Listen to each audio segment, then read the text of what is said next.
Please listen carefully.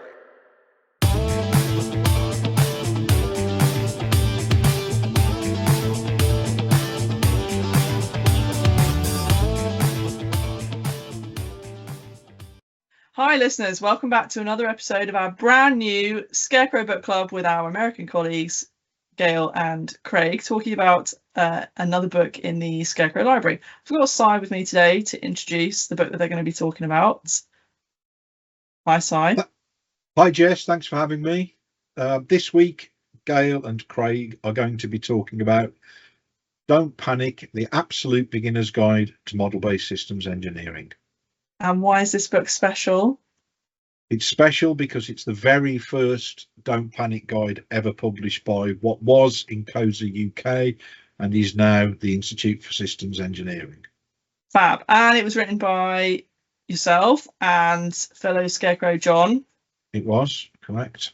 Excellent. Well, I'm looking forward to hearing what Gail and Craig have to say. We'll go over to them. Okay, over to you, Gail and Craig. You know, I've been on projects where the complexity, it just feels overwhelming, like this huge beast you can't possibly tame. You hear it all the time, right? Oh, it's way too complicated, or, but we've always done it this way. Why change now? Well, today we're diving into a guide that tackles exactly that feeling. Don't panic. The Absolute Beginner's Guide to Model-Based Systems Engineering. Our mission today is really to unpack this, cut through the jargon and show you how MBSE might actually help. Yeah, that's spot on. Model-based systems engineering, MBSE, it often sounds, well, really technical, maybe a bit intimidating. But honestly, at its core, it's this powerful, way often misunderstood, I think, of dealing with just how complex modern systems have become.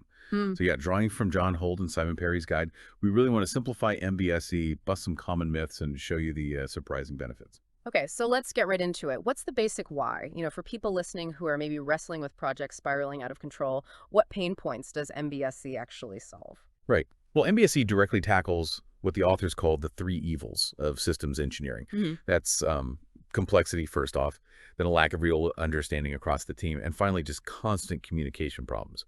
You can almost think back to, like, Descartes and his ideas for solving problems. Break things down, start simple, build up. MBSE kind of embodies that. The authors use this great analogy, the brontosaurus of complexity. You start a project that seems simple, but then things start to balloon out. Complexity grows, this massive belly miscommunications, issues nobody saw coming. MBSE is really the discipline that helps you shrink that huge, messy belly down into an elegant, focused tail, the actual solution you wanted. That brontosaurus image, yeah, that really paints a picture. But let's be honest, for a lot of folks, modeling just sounds like, more diagrams, more stuff to do. Is MBSE just like a fancy term for software engineering? Or is it just about making any kind of model? Good questions. And no, absolutely not on both counts, really. Systems engineering is quite distinct from software engineering. There are overlaps, sure, but key differences. Like an interface in software might be code talking to code. In systems, it could be a physical connection, like a rocket engine to a fuel tank. It involves physics, environmental factors, human interaction, all sorts of things. MBSE has to bring all that together. And no, it's not just any modeling. Modeling is key, obviously. But MBSE works at a higher level. It harmonizes all the different modeling efforts. The goal is to make sure the whole system actually meets the original needs. And it's really important to remember SysMLML. That's a language, a tool for MBSE. It's not MBSE itself. Right. Okay, that's a critical distinction. SysML is the language, but MBSE is the whole approach, the application. So if someone's thinking, okay, I'm ready to try this, what are the main pillars? How do you actually do MBSE effectively? Well, one absolutely critical thing is having a common language. And that's more than just a standard notation like SysML that's the spoken part, maybe. You also need what's called a domain-specific language, or an ontology. Basically, it's like a master dictionary plus rulebook for your project. It defines every term, component, interface, requirement unambiguously, so everyone knows exactly what module X means. No more lost in translation mistakes. Because without that consistency across all your models, you're not really making a true model. You're just drawing, well, pictures, disconnected pictures. A shared dictionary, essentially. Yeah. Got it. So with that common language sorted, what else is foundational? What makes it actually work in practice? The authors talk about the MBSE mantra, which I think is really helpful. People, process, and tools. And they have to work together. Competent people, They enable the process. And the process, that has to drive the tools you use, not the other way around. Honestly, the biggest trap people fall into is buying some fancy tool first or letting the features of the tool dictate how they work. The tool needs to support your process. It's an enabler. It shouldn't be a constraint. That makes total sense. Avoid the tail wagging the dog, basically.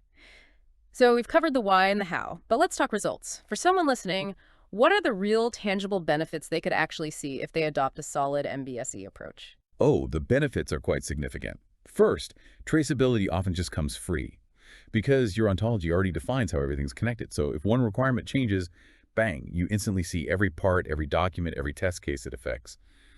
That saves so much rework. It also massively boosts understanding because you can look at the system through different contexts, like different viewpoints, the architect's view, the user's view, maintenance view, all from one core model. Fewer misinterpretations. That consistency builds huge confidence. It guides your architecture, makes model management way easier, and maybe most importantly, it builds consensus. You end up critiquing the model, the shared understanding, not the person who suggested something. It becomes more objective. Wow. Okay, so it really sounds like MBSE, when you do it thoughtfully, isn't just another layer of complexity. It actually tackles those big, real-world system development headaches, taming the brontosaurus, like you said. Exactly.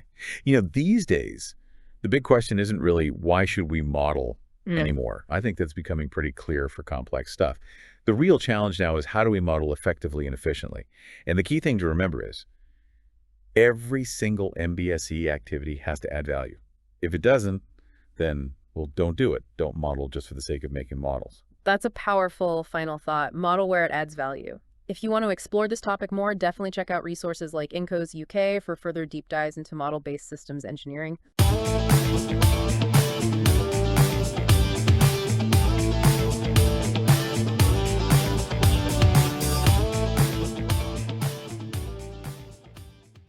Goodbye.